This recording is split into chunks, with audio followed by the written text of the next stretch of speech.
Greetings of the day, students. So now let's start our class. Now our next topic is VI characteristics. VI characteristics of conductors. So ohmic conductors like the metals. Ohmic conductors like metals. So linear characteristics. Like this, you can see here on here. Ohmic conductors show the linear characteristics. Their graph is linear. So metallic conductors like the metallic conductors show the linear characteristics. For example, like this, the graph will be VI graph is a straight line. VI graph is a straight line. V is on the x-axis and I is on the y-axis. So VI graph will be a straight line for the metallic conductors, so they show the linear characteristics, while the non-ohmic conductors like the semiconductors, diodes, etc., they do not show the linear characteristics. They show the curved line. When we draw the VI graph, then for the non-ohmic conductors it is a curved line, maybe like this. Maybe in the other shape, but it will be a non-linear. So ohmic conductors show the non-linear character. Now we will talk about the cell. आज हम अब बात करेंगे cell पे. तो cell क्या है? Cell is a simple device which maintain a steady current in an electrical circuit. Cell क्या है? एक सिंपल डिवाइस होता है. इसमें क्या रहता है? इलेक्ट्रोलाइट होता है. सेल के अंदर क्या करेगा? इलेक्ट्रोलाइट होता है. तो इलेक्ट्रोलाइट होता है और इसमें दो इलेक्ट्रोड्स होते हैं. इसको हम पॉजिटिव इलेक्ट्रोड बोलते हैं, दूसरे को नेगेटिव इलेक्ट्रोड होते हैं. ये इलेक्ट्रोलाइट में डिप्ड रहते हैं. तो इसके अंदर जो लिक्विड होता है उसको हम क्या बोलते हैं? लिक्विड हो या फिर जो भी सॉलिड फॉर्म में हो उसे हम क्या बोलते हैं? इलेक्ट्रोलाइट. तो इलेक्ट्रोलाइट होता है, उसमें एक पॉजिटिव टर्मिनल होगा और एक दो इलेक्ट्रोड डिप्ड रहते हैं. तो एक पॉजिटिव इलेक्ट्रोड बोलते हैं, दूसरे को नेगेटिव इलेक्ट्रोड बोलते हैं. तो सिंपल सेल क्या होता है? सेल एक इलेक्ट्रिकल डिवाइस है, या cell is a simple device which maintains a steady current in an electrical circuit. जो इलेक्ट्रिकल सर्किट है, अगर इसको सर्किट में किसी जोड़ देते हैं तो इसमें क्या है? एक स्टेडी करंट को फ्लो करता है, यानी कि वेरिएबल करंट नहीं होता है, स्टेडी करंट देता है. क्लियर है? It is also called electrolytic cell. तो सेल को नॉर्मली हम इसको क्या बोलेंगे? इलेक्ट्रोलिटिक सेल बोलेंगे, यानी कि जिसमें क्या इलेक्ट्रोलाइट होता है, इलेक्ट्रोड्स होते हैं. तो इसको हम क्या बोलते हैं? इलेक्ट्रोलिटिक सेल बोलते हैं. तो आगे बढ़े हम. इलेक्ट्रोलिटिक सेल के बाद आते हैं हम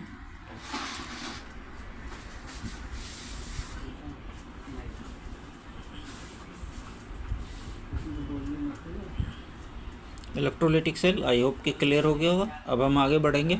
तो ज़रा देखिए EMF of the cell. Cell का ईएमएफ क्या होता है? Electromotive force. तो ज़रा देखा जाए, मान लेते हैं कि ये सेल है, यहाँ पे जो दिख रहा है आपको सेल. तो अब सेल का जो है, जब सर्किट ओपन हो, फॉर एग्जांपल ये रेजिस्टेंस है, रजिस्टर से जुड़ा हुआ हमारा सेल है. सेल को मैं इस फॉर्म में बना दे रहा हूँ. तो मान लेते हैं की है. यदि की जो है ओपन है, यानी कि ड्रॉ नहीं किया जा रहा, कोई करंट इस सेल से ड्रॉ नहीं किया जाता है, तो इसके जो दोनों टर्मिनल्स हैं, एक पॉजिटिव टर्मिनल होगा, दूसरा नेगेटिव टर्मिनल. तो दोनों टर्मिनल के बीच में जबकि करंट नहीं ड्रॉ किया जा रहा, उस समय जो पोटेंशियल डिफरेंस होता है वही मैक्सिमम होता है. इसी मैक्सिमम पोटेंशियल डिफरेंस को हम लोग बोलते हैं इलेक्ट्रोमोटिव फोर्स या ईएमएफ ऑफ द सेल, यानी कि the maximum potential difference between the two electrodes of the cell when no current is drawing from the cell. यानी सेल से कोई करंट ड्रॉ नहीं किया जा रहा, then this is called EMF of the cell. तो आई होप क्लियर हो गया. It is denoted by epsilon. किस सिंबल से? एप्सिलॉन सिंबल से हम लोग क्या करते हैं? इसे यूज़ करते हैं. इसका सिंबल जो यूज़ करते हैं हम क्या? एप्सिलॉन यूज़ करते हैं. Now will talk about the internal resistance of the cell. Cell का इंटरनल रेजिस्टेंस क्या होता है? तो सेल के अंदर जो इलेक्ट्रोलाइट होता है, तो उसमें से करंट पास करता है. सेल के अंदर जो इलेक्ट्रोलाइट होता है उसमें से करंट क्या करता है? पास करता है. तो करंट पास करेगा, मान लेते हैं कि ये इलेक्ट्रोलाइट है.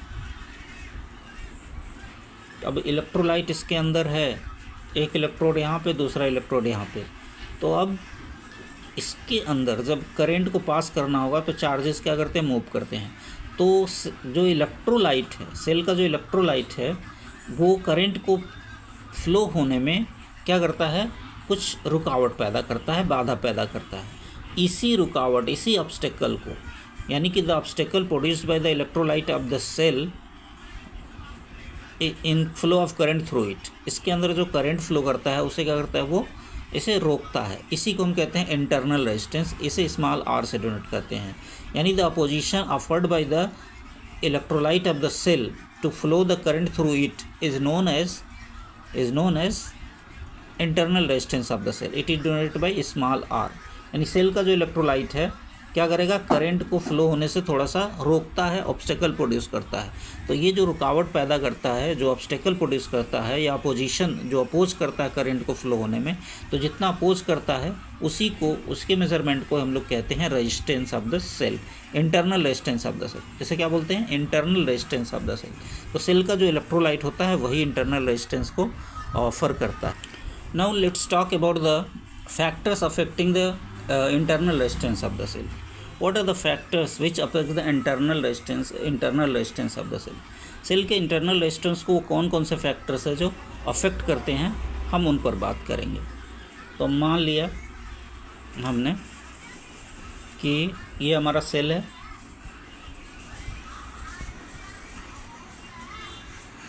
तो अब सेल के अंदर जो है, सेल के अंदर होगा इलेक्ट्रोलाइट। अब क्या क्या फैक्टर्स ऐसे हैं जिससे कि इंटरनल रेजिस्टेंस घटेगा या इंटरनल रेजिस्टेंस बढ़ेगा। इसके अंदर है इलेक्ट्रोलाइट है। अब यहाँ पर हमने जो है इलेक्ट्रोड, दो इलेक्ट्रोड हैं, मान लेते हैं एक पॉजिटिव इलेक्ट्रोड है और दूसरा नेगेटिव इलेक्ट्रोड है, इसके अंदर जो इलेक्ट्रोलाइट के अंदर डिप्ट किए हैं। तो अब क्या होगा कि मान लेते हैं कि अगर दोनों इलेक्ट्रोड के बीच की जो डिस्टेंस है, इस इलेक्ट्रोड से इस इलेक्ट्रोड के बीच की जो डिस्टेंस है, दोनों इलेक्ट्रोड के बीच की जो डिस्टेंस होगी, ये डिस्टेंस अगर ज़्यादा हुई तो करंट को इलेक्ट्रोलाइट के अंदर से ज़्यादा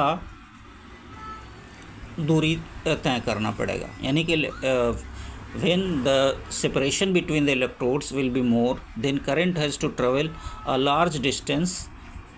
That is why the resistance, internal resistance of the cell will be more. यानी कि जब सेपरेशन दोनों इलेक्ट्रोड के बीच का जो गैप है वो ज़्यादा हो, तो ऐसे केस में गैप ज़्यादा होने पर इंटरनल रेजिस्टेंस क्या होगा, सेल का ज़्यादा होगा। यानी इंटरनल रेजिस्टेंस अगर कम करना चाहते हैं तो जो इलेक्ट्रोड्स हैं उनके बीच का जो गैप है वो कम करना होगा, तो इंटरनल रेजिस्टेंस कम होगा। तो ये पहला पॉइंट था, फर्स्ट पॉइंट था कि कौन सी बात है जो इंटरनल रेजिस्टेंस को अफेक्ट करता है। तो पहला ये है कि जो सेल के इलेक्ट्रोड्स के बीच की डिस्टेंस है, यानी सेल के इलेक्ट्रोड्स के बीच जो सेपरेशन गैप है वो ज़्यादा हो तो इंटरनल रेजिस्टेंस ज़्यादा होगा, और सेपरेशन गैप कम है तो इंटरनल रेजिस्टेंस कम होगा। दूसरी बात, ग्रेटर द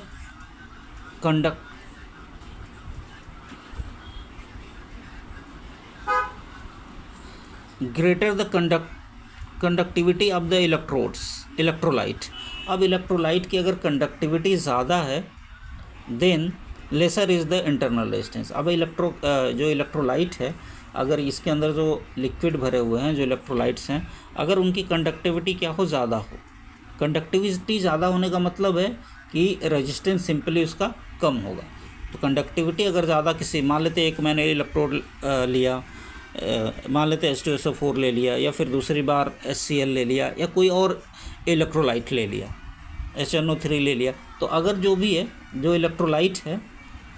इलेक्ट्रोलाइट है अगर उसकी कंडक्टिविटी ज़्यादा है तो इंटरनल रेजिस्टेंस क्या होगा, कम होगा। तो सिंपली ये देखें कि अगर जो कंडक्टिविटी जी होती है अगर ज़्यादा हुई तो इंटरनल रेजिस्टेंस सेल का, यानी इलेक्ट्रोलाइट की अगर कंडक्टिविटी ज़्यादा हुई तो ऐसे केस में जो सेल का इंटरनल रेजिस्टेंस है वो होगा कम। अगले हम नेक्स्ट पॉइंट पे देखते हैं। तो हमारा नेक्स्ट पॉइंट है, internal resistance is inversely proportional to the common area of the electrodes dipping in the electrolyte. अब इलेक्ट्रोलाइट के अंदर ये वाली एरिया देख लेते हैं जो अंदर में है। मान लेते हैं इसका एरिया A1 है, इसका एरिया A2 अंदर में डिप्ट है। अब दोनों में जितनी जो कॉमन एरिया है, यानी दोनों सेम ऐसा अगर मान लेते हैं कि ये 10 मीटर स्क्वायर या फिर 10 सेंटीमीटर स्क्वायर इसका एरिया है और इसका जो है 12 सेंटीमीटर स्क्वायर एरिया है, यानी कि जो 10 सेंटीमीटर स्क्वायर एरिया है उसके क्या होता है, इन्वर्सली प्रोपोर्शनल होता है। यानी एरिया अगर ज़्यादा हुआ तो इंटरनल रेजिस्टेंस क्या होगा, कम होगा, और एरिया कम हुआ तो इंटरनल रेजिस्टेंस ज़्यादा होगा।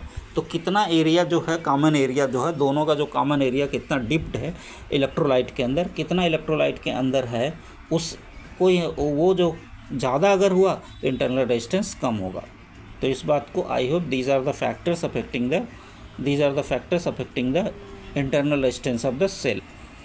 Now let's talk about the circuit equation. Circuit equation क्या होता है, कौन से इक्वेशन को हम सर्किट इक्वेशन बोलेंगे? तो internal resistance of the cell के फॉर्म में। तो हम मान लेते हैं कि let epsilon be the EMF of the cell. Cell का जो ईएमएफ है कितना है, एप्सिलॉन है। Let V is the potential difference across the external part of the circuit. Circuit का जो एक्सटर्नल पार्ट है, यानी कि दोनों जो इलेक्ट्रोड है, तो इलेक्ट्रोड का मान लेते हैं पॉजिटिव टर्मिनल, ये बैटरी के अंदर डिप्ड है, तो दोनों जो एक्सटर्नल पार्ट में पोटेंशियल है वो कितना है, V है, और जो इलेक्ट्रोलाइट के अंदर जो पोटेंशियल है वो स्मॉल v है। यानी एक्सटर्नल सर्किट में जो पोटेंशियल है वो कितना है, कैपिटल V, और जो पोटेंशियल इलेक्ट्रोड्स के दोनों टर्मिनल जो हैं, जो डिप्ड हैं, यानी कि जो इलेक्ट्रोलाइट के अंदर है, वहाँ पे जो पोटेंशियल डिफरेंस है वो कितना है, स्मॉल v है। अब हम जानते हैं कि जो ईएमएफ होगा इन दोनों का सम होगा। जो ईएमएफ होता है, जो इलेक्ट्रोमोटिव फोर्स होता है, जो पोटेंशियल होता है, वो इन दोनों का सम के इक्वल होगा। तो ऐसे केस में इन दोनों का सम करेंगे तो हम देखेंगे क्या कि एप्सिलॉन इज इक्वल टू हो जाएगा हमारा small v, capital V plus small v।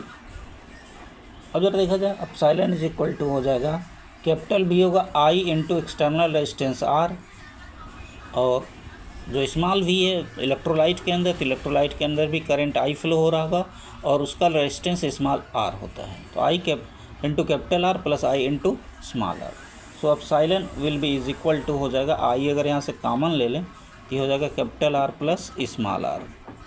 इस तरह से यहाँ से हम I की वैल्यू अगर निकालें तो क्रॉस मल्टीप्लाई करके तो it will be equal to epsilon upon capital R plus small r। So I is equal to epsilon upon capital R plus small r is called the circuit equation. इसी को हम क्या कहते हैं, circuit equation. एक बार circuit equation को फिर से मैं दोबारा बता देता हूँ।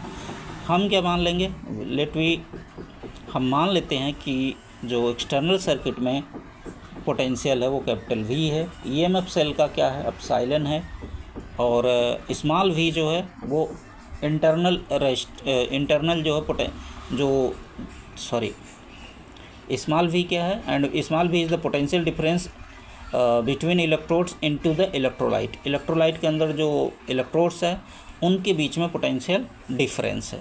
तो ऐसे केस में जो ईएमएफ होगा, ईएमएफ जो होता है, ईएमएफ इज इक्वल टू हो जाएगा capital V plus small v। यानी जो एक्सटर्नल सर्किट के बाहर वाला यहाँ पे जो पोटेंशियल है, और नीचे जो स्मॉल v है, जो इलेक्ट्रोड्स के जो अंदर डिप्ड हैं वहाँ पे जो पोटेंशियल डिफरेंस है, उन दोनों का सम होगा हमारा ईएमएफ के। सो ईएमएफ इज इक्वल टू हो जाएगा, अब कैपिटल B मान लेते हैं एक्सटर्नल सर्किट में रेजिस्टेंस R है तो करंट I फ्लो हो रहा है, तो I into capital R plus current I he flow हो रहा होगा इलेक्ट्रोलाइट के अंदर भी, और इलेक्ट्रोलाइट का जो रेजिस्टेंस है वो स्मॉल r है बस। तो epsilon is equal to I common ले लेंगे आप, so capital R plus small r। So I is equal to हो जाएगा हमारा epsilon upon capital R plus small r। This is the circuit equation. So I is equal to epsilon upon capital R plus small r is called circuit. Now let's talk about the internal resistance of cell in terms of epsilon V and R, capital R। क्या हमारा अगला जो heading है वो है कि internal resistance का formula जो है एप्सिलॉन V और कैपिटल R के फॉर्म में हमें निकालना है कि इसका क्या होगा। Small r is equal to epsilon V, epsilon है कैपिटल V और कैपिटल R है, तो उसके फॉर्म में क्या होगा। सो देखते हैं, हमने मान लिया कि epsilon is equal to, we know that epsilon is equal to capital V plus small v। तो लिखेंगे we know that capital epsilon is equal to capital V plus small v, और epsilon is equal to capital V plus I into small r। जरा देखिए capital V की value put क्यों नहीं किया, क्योंकि हमें तो कैपिटल V के फॉर्म में लाना है R की वैल्यू को। यहाँ से ज़रा देखा जाए तो we can see that I R will be equal to हो जाएगा एप्सिलॉन माइनस V। इस V को इधर लेके आएंगे तो माइनस में हो जाएगा, तो epsilon minus V equal to I into R, या उल्टा लिख देते हैं I R is equal to epsilon minus V। अब divide both side,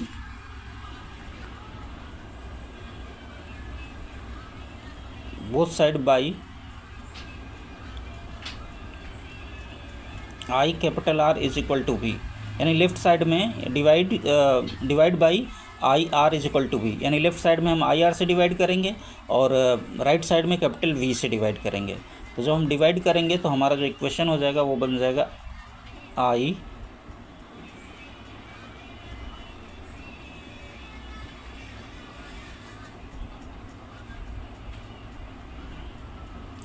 small r upon I capital R is equal to epsilon upon V minus V upon V, क्योंकि दोनों side में V से डिवाइड करूँगा। सो यहाँ से I से I cancel out हो जाएगा, so small r is equal to हो जाएगा एप्सिलॉन अपॉन V माइनस 1, क्योंकि ये डिवाइड हो जाएगा, इनटू जिसके अपॉन r था तो वहाँ जाके मल्टीप्लाई हो जाएगा।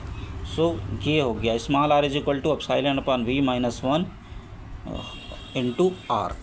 तो ये हो जाएगा हमारा under bracket epsilon upon V minus 1 bracket close into r। इस तरह से ये स्मॉल r का फार्मूला हमारा हो गया।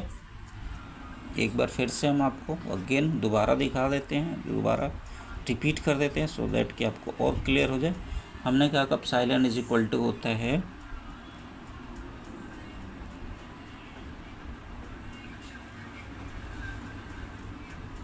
Epsilon is equal to capital V plus small v, therefore epsilon will be equal to capital V plus I into small r, therefore I into small r will be equal to epsilon minus capital V। so divide both side by I r and left side and right side में epsilon V से divide कर दूंगा तो V upon V। इस तरह से small r upon capital R is equal to epsilon upon V minus 1, therefore small r is equal to epsilon upon under bracket epsilon upon V minus 1 into R। So small r is equal to epsilon upon V minus 1 into R। This is the internal resistance in the form of epsilon V and capital R। Now we will talk about the Joule's law of heating. अब हम बात करेंगे किस पे, Joule's law of heating पर। Joule's law of heating, Joule's law of heating क्या है? तो according to the Joule's law of heating, the heat H produced by a conductor of resistance capital R in which a current I is flowing for t second is first point directly proportional to the square of the amount of current। जब देखा जाए जो किसी भी conductor में, मान लेते हैं ये कंडक्टर है, अब इस कंडक्टर में अगर करंट I को पास कराया गया, इसका रेजिस्टेंस कैपिटल R है, टी समय के लिए इसमें पास कराया गया, देन ये जो है क्या होगा कि जब इलेक्ट्रॉन्स फ्लो करते हैं तो इलेक्ट्रॉन्स अपनी एनर्जी गेन करते हैं पोटेंशियल अप्लाइड पोटेंशियल के कारण, जो इलेक्ट्रिक फील्ड है उसके कारण। तो अपनी कुछ एनर्जी जो है इलेक्ट्रॉन्स जो अपनी एनर्जी को क्या करते हैं इन एटम्स में या फिर जो भी आयंस होते हैं उन पर शेयर करते हैं। तो जब ये एटम्स से अपनी एनर्जी शेयर करते हैं तो एटम्स क्या होते हैं, तेज़ी से वाइब्रेट करते हैं, जिसकी वजह से ये जो रेजिस्टेंस होता है वो क्या हो जाता है, हीट हो जाता है, क्योंकि एटम्स उसके और तेज़ी से विग्रसली जो है वाइब्रेट करने लगते हैं। तो ऐसे केस में हीट प्रोड्यूस होगा। तो जूल्स ने बताया कि ये जो हीट होती है H, it is directly proportional to the square of the current.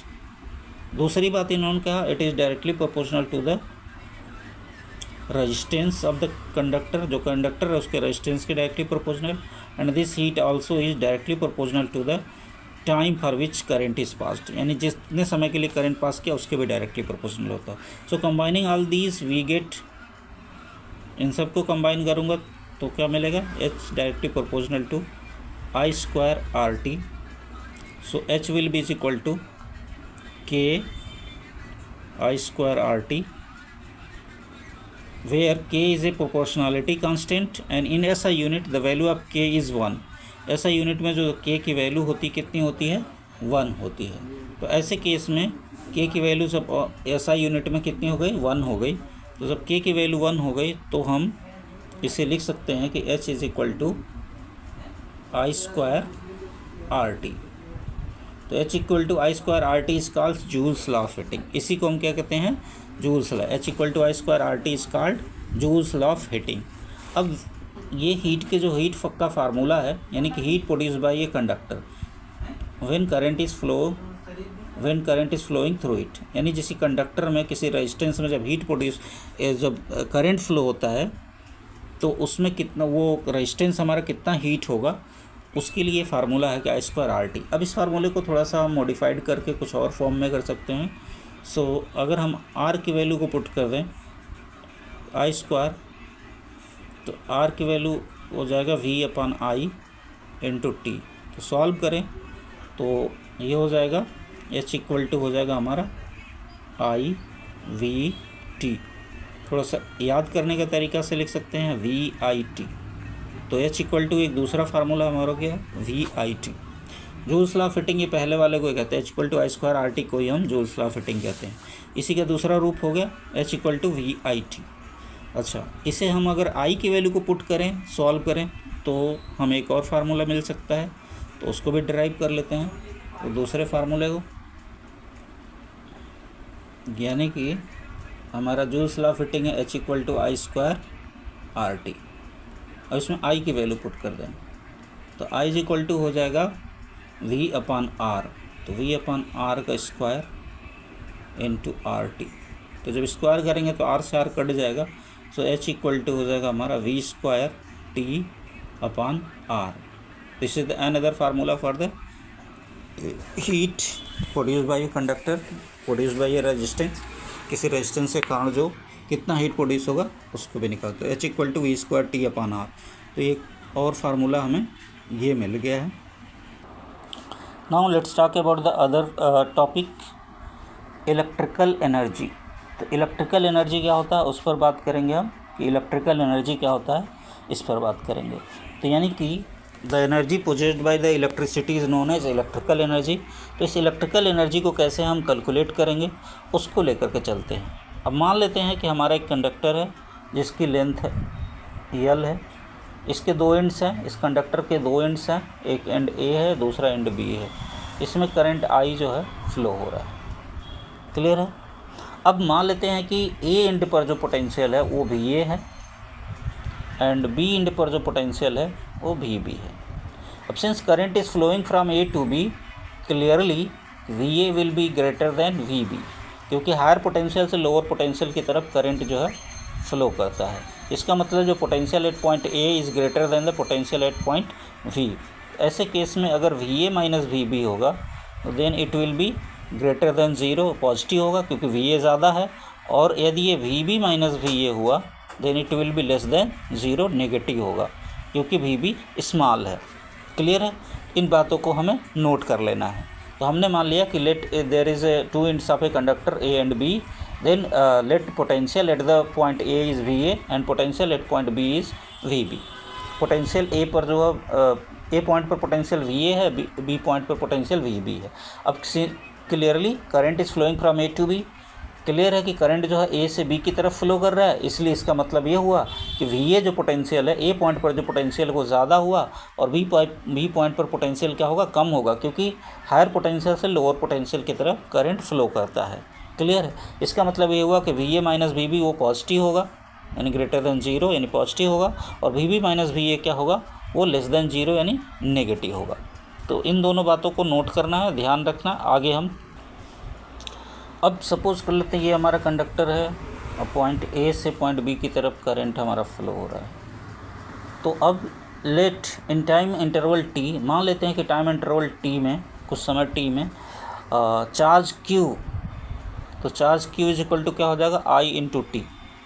इतना चार्ज जो है ए से बी की तरफ गया, travels from A to B या बी टू ए, बी से ए की तरफ, बी से ई की तरफ अगर मान लेते हैं नेगेटिव चार्ज है तो बी से ए की तरफ जाएगा, या पॉजिटिव चार्ज अगर है तो वो ए टू बी की तरफ जाएगा। तो हम मान लेते हैं कि हमारा जो टी टाइम में कोई चार्ज क्यू है तो वो I is equal to T, इतना चार्ज जो है वो ट्रेवल किया ए से बी तक, ठीक है ना। Therefore potential energy of the charge at point ए। अब पोटेंशियल एनर्जी का फार्मूला देखें तो पोटेंशियल एनर्जी का फार्मूला जो होता है क्यू इंटू वी होता है। तो यहाँ पे जो चार्ज हमारा पोटेंशियल एनर्जी मान लेते हैं यू है, तो यू ए मान लो ए पॉइंट पर, तो यू इज इक्वल टू हो जाएगा क्यू इंटू वी ए। अब क्यू की वैल्यू रख दें अगर, तो ये हो जाएगा, या भी रहने देते हैं, क्यू इंटू वी ए हो गया। अच्छा, उसी तरह से पॉइंट बी पर जो हो जाएगा पोटेंशियल, मान लेते हैं पोटेंशियल एनर्जी यू बी मान लेता हूँ, पॉइंट बी पर जो पोटेंशियल एनर्जी होगा ये हो जाएगा हमारा क्यू इंटू चार्ज क्यू ही पास कर रहा है वी बी। अब जब चार्ज यहाँ से यहाँ तक जाएगा तो उसके पोटेंशियल एनर्जी में चेंज आएगा। तो now change in potential energy, बस चेंज इन पोटेंशियल एनर्जी देखा जाए तो पोटेंशियल एनर्जी में कितना चेंज होगा, तो delta U equal to final potential energy minus initial potential energy. तो फाइनल पोटेंशियल एनर्जी की बात करें हम, तो फाइनल पोटेंशियल एनर्जी कितना था, final potential energy U B है और इनिशियल पोटेंशियल एनर्जी कितना था, यू ए है। तो डेल्टा यू यानी चेंज इन एनर्जी जो है delta U is equal to हो जाएगा U B minus U A, final potential energy minus initial potential energy. अब यू बी है Q into V B minus U A Q into V A. यदि हम Q को common ले लें तो ये हो जाएगा V B minus V A.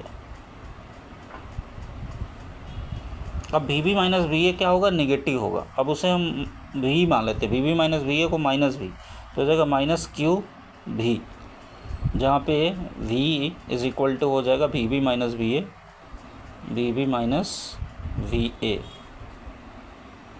ये क्यू वी, या वी की वैल्यू रख दें, क्यू की वैल्यू रखें तो हो जाएगा minus I into I T into V, या V I T minus V I T, यानी कि इस तरह से डेल्टा यू की वैल्यू आ गई, चेंज इन पोटेंशियल एनर्जी हो गया माइनस वी आई टी, थोड़ा सा वी को पहले लिख दिया, आई को फिर टी को, तो minus V I T. Minus क्यों आया, क्योंकि V B minus V A मैंने शुरू में ही बताया था क्या होगा, नेगेटिव होगा, क्योंकि वी बी जो है potential at B is lesser than potential at ए।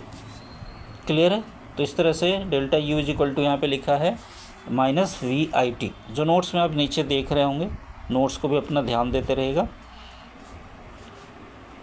अब इसके बाद देखा जाए, if charges moved without any collision through the conductor their kinetic energy would also change so that their total energy is unchanged।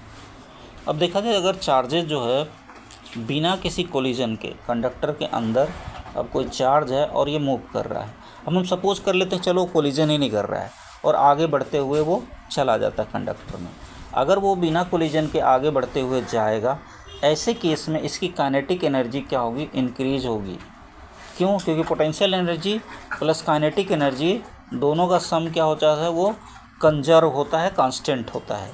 तो यहाँ पे पोटेंशियल एनर्जी कुछ और थी, यहाँ पे पोटेंशियल एनर्जी कुछ और हुई, पोटेंशियल एनर्जी में क्या हुआ, चेंज हुआ। तो जब पोटेंशियल एनर्जी यहाँ से कम हो रही है धीरे धीरे, तो इसका मतलब ये हुआ कि काइनेटिक एनर्जी क्या होगी, इंक्रीज होगी। तो कितना काइनेटिक एनर्जी इंक्रीज होगी, this kinetic energy will be equal to the change in negative of the potential energy. जो पोटेंशियल एनर्जी है उसके नेगेटिव में चेंज के इक्वल होगा, यानी कि kinetic energy K will be equal to minus delta U, यानी जो चेंज इन एनर्जी था। सो के इज इक्वल टू हो जाएगा माइनस और माइनस वी आई टी, यही था, माइनस माइनस से प्लस, तो change in kinetic energy it is equal to हो जाएगा वी आई टी। ये काइनेटिक एनर्जी इतना चेंज करता है। लेकिन हम जानते हैं कि काइनेटिक एनर्जी जो है उसकी वेलोसिटी बढ़ती नहीं है, बल्कि वो एक फिक्स्ड जो ड्रिफ्ट वेलोसिटी के साथ आगे बढ़ता है। बहुत सारे कोलिजन करते हुए इलेक्ट्रॉन सीधे नहीं जाता है, बल्कि एटम से क्या करता है, एटम से ये टकराते रहता है, एटम से टकराता है और एटम से टकराने के बाद इस कोलिजन होता है। क्लियर है ना। अब एटम से कोलिजन होता है टकराने के बाद, तो ऐसे केस में जो है जब ये कोलाइड करते हुए जाएगा, तो जब एक एटम से टकराएगा तो कुछ एनर्जी अपनी जो है वो अपनी काइनेटिक एनर्जी को वो ट्रांसफ़र कर देगा, जो एटम को, जो इलेक्ट्रॉन है अपनी कुछ एनर्जी को ट्रांसफ़र कर देगा एटम को। जरा देखा जाए तो मान लेते हैं कि ये इलेक्ट्रॉन है, ये आगे बढ़ा, आगे एक एटम था उससे टकराया, तो जब ये अपनी कुछ काइनेटिक एनर्जी को ट्रांसफ़र कर देगा। ऐसे में ये जो एटम है ये क्या करेगा, वाइब्रेट, अपनी पोजीशन पे वाइब्रेट करने लगा तेज़ी से। और जब एटम्स वाइब्रेट करते हैं तो बॉडी क्या हो जाती है, उसकी टेम्परेचर बढ़ जाता है, यानी कि हीट हो जाती है, यानी कि हीट गेन कर लेता है। इस तरह से सारे इलेक्ट्रॉन्स जो है कोलाइड करेंगे। इस तरह से इनकी जो टोटल एनर्जी, काइनेटिक एनर्जी है, that will be converted into heat. तो इस तरह से जो हीट एनर्जी होगा it will be is equal to होगा डेल्टा के, यानी कि टोटल जो काइनेटिक एनर्जी है वो हीट एनर्जी में कन्वर्ट हो जाएगी। Thus heat energy H is equal to हो जाएगा VIT। तो इस तरह से हमने देखा हीट एनर्जी, पहले भी हम जूल्स लॉ से भी देख लिए थे, का एक फार्मूला वो था VIT आया था, तो यहाँ से भी हमने कैलकुलेट किया, ये हीट एनर्जी है। तो हीट एनर्जी का जो SI यूनिट होगा वो जूल ही होगा, जहाँ भी एनर्जी रहेगी SI यूनिट तो हमेशा जूल ही रहेगा, बट हीट को हम लोग कैलोरी में भी मेजर करते हैं। Now let's talk about the power. अब हम बात करेंगे किसकी, पावर पे। पावर क्या होता है, अगर देखा जाए पावर, तो पावर क्या होता है, work done per unit time. मान लिया मैंने डेल्टा W वर्क डन किया, अगर टाइम के साथ मैं डिवाइड कर दूं तो यूनिट टाइम में वर्क हमारा निकल के आ जाएगा। तो work done per unit time is called power, यानी हम यूनिट टाइम में, यानी कि 1 सेकंड में मैं कितना काम कर लेता हूं, वो हमारी हो गई पावर हो गई। उसी तरह से यहाँ से जो हीट एनर्जी यहाँ डिसिपेट हुई, बाहर निकली, तो heat energy dissipated per unit time is called power dissipated. तो अगर यहाँ पे देखा जाए तो कितना हीट एनर्जी निकला पर सेकेंड, ये हो जाएगी पावर। तो P इज इक्वल टू होगा H/T। अब इस तरह इस फार्मूले से देखें तो P इज इक्वल टू हो जाएगा VIT, H का हो गया VIT अपॉन T, तो T से T कैंसिल आउट हो गया। So power P will be is equal to कितना हो जाएगा, VI। पावर P कितना हो जाएगा, VI। तो पावर डिसिपेटेड कितना हो जाएगा, VI हो जाएगा।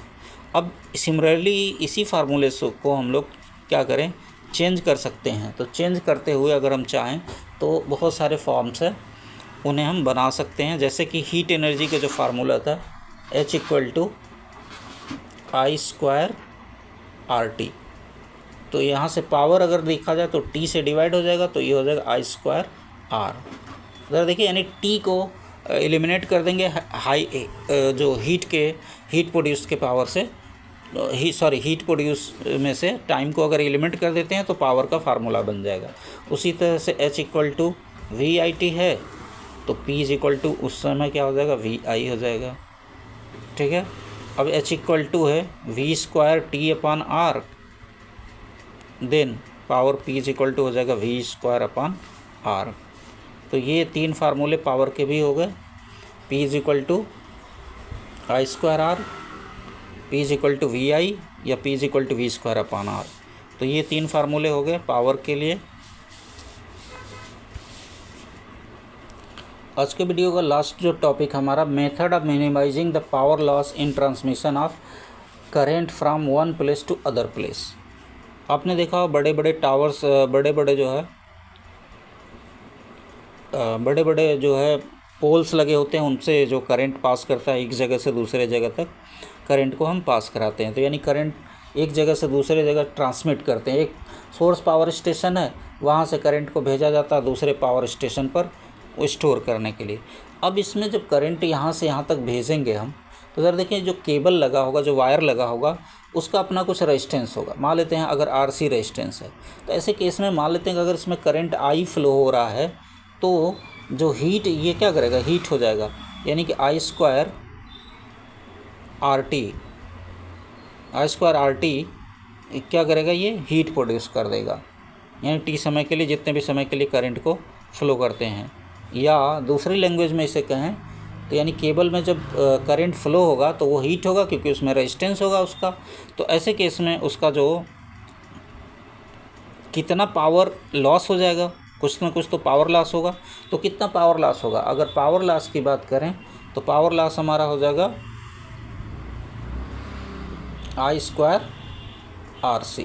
अगर आई करंट फ्लो हो रहा था उसमें तो I²RC इतना पावर क्या होगा, लॉस हो जाएगा, यूज हो जाएगा क्योंकि इतनी हीट जो है I²RCT इतना हीट ये प्रोड्यूस कर देगा, वायर इतना हीट हो जाएगा। और इस वजह से जो इलेक्ट्रिकल एनर्जी है that will be converted into heat energy, और इतनी हीट एनर्जी क्या होगी, लॉस्ट हो जाएगी, यानी इतने इलेक्ट्रिक करंट जो है लॉस हो जाएगा। ऐसे केस में इतना पावर जो है लॉस हो जाएगा। तो चलो इसे हम कैलकुलेट करते हैं कि कैसे हम पावर लॉस को मिनिमाइज कर सकते हैं, कौन कौन से मेथड यूज़ कर सकते हैं जिससे कि पावर लॉस हमारा मिनिमाइज हो सकता है। ऐसा क्या करें जिससे पावर लॉस मिनिमाइज हो जाए।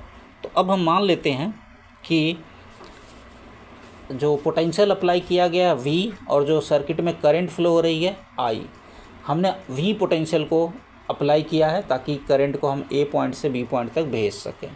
ऐसे केस में जो पावर होगा वो क्या होगा, P = होगा VI। अब यहाँ से अगर I निकाला जाए तो ये हो जाएगा I = हो जाएगा हमारा P/V। I = कितना हो जाएगा, P/V। क्लियर है। अब पावर लॉस की बात करें तो पावर लॉस PC था, इट विल बी = I²RC। अब यहाँ पे I की वैल्यू को पुट कर देते हैं तो ये हो जाएगा P/V का स्क्वायर इंटू RC। ऐसे में ये देखा जाए तो ये हो जाएगा P²/V² इंटू RC, यानी कि पावर लॉस जो हुआ वो इतना आ गया। तो कितना पावर लॉस हो गया, एक बार फिर से फार्मूले को क्लियरली लिख देते हैं। तो ये हो जाएगा हमारा पावर लॉस, यहाँ जो लिखा हुआ है PC = P² इंटू RC, यानी कि जो पावर लॉस है PC = हो जाएगा हमारा P² इंटू RC। अब जो पावर है चलो वो P था, RC रेजिस्टेंस को कम नहीं कर सकते, तो हम ये क्या वोल्टेज देखा था, जो वोल्टेज अप्लाइड किया गया उसके स्क्वायर के इन्वर्सली प्रोपोर्शनल है पावर लॉस। इसका मतलब अगर वोल्टेज ज़्यादा हो अप्लाई किया जाए तो पावर लॉस क्या हो जाएगा, कम हो जाएगा। इसीलिए हाई वोल्टेज जो है, आप देखते होंगे कि बड़े बड़े जो पोल्स लगे होते हैं उनके ऊपर हाई वोल्टेज करंट को अप्लाई किया जाता है, करंट को एक जगह से दूसरे, वो इसलिए क्योंकि जो पावर लॉस है, लॉस ड्यूरिंग द ट्रांसमिशन है पावर का, वो क्या हो जाए, मिनिमाइज हो जाए। इसलिए हाई वोल्टेज को हम high voltage current is applied, यानी हाई वोल्टेज करंट को अप्लाई करते हैं जिसकी वजह से जो पावर लॉस होता है वो मिनिमाइज हो जाता है, क्योंकि power loss PC = P² into RC है, जो कि V यानी वोल्टेज जो है वो इसके इन्वर्सली, वोल्टेज का स्क्वायर जो है उसके इन्वर्सली प्रोपोर्शनल है पावर लॉस के। तो I hope these topics are clear to you. इन टॉपिक्स को, वीडियो को कई बार देखिए ताकि आपको जो है इन टॉपिक्स को अच्छा से क्लियर हो जाए, और साथ ही साथ अपने दोस्तों, अपने फ्रेंड्स को भी शेयर करिए, लाइक करिए, वीडियो को लाइक भी करिए, सब्सक्राइब करिए चैनल को, और लोगों से सब्सक्राइब करिए ताकि सबको ये बेनिफिट हो। तो